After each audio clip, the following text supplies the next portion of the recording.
On avait réussi à faire bannir les billes dans l'école primaire où j'ai grandi. Avant, on avait le droit d'en ramener, mais depuis un certain incident, ils ont décidé de changer d'avis. Ça a commencé à la fois où un type a ramené une bille calo plus grosse que d'habitude. Et à partir de ce moment-là, c'était devenu un concours de billes pour savoir qui aura la plus grosse. Au départ, c'était des vrais trucs qui existent, genre calo et boulard. Oui, je sais que ça veut dire un autre truc aussi, je l'ai appris à mon insu. Comment il savait ça, lui, déjà? On était en CE2. Et en bas de la liste, il y a les mammouths, qui est la dernière catégorie officielle, puisqu'après c'était une avalanche de bullshit. Ouais, c'est une bille baleine, c'est encore plus grosse que mammouth. Hein? Mais tu dis de la merde. La mienne, c'est dinosaure, elle est encore plus grosse. Ah ouais? Bah moi j'ai ramené ma daronne.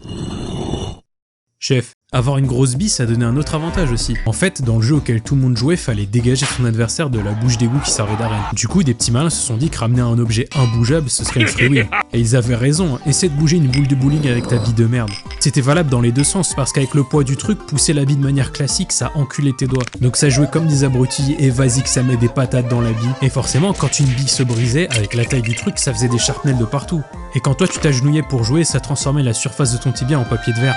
Ou bien tu te retrouvais avec un bout de verre tellement énorme et tranchant qu'avec un minimum d'effort tu pouvais fabriquer un couteau que tu pouvais ensuite aiguiser sur ton tibia.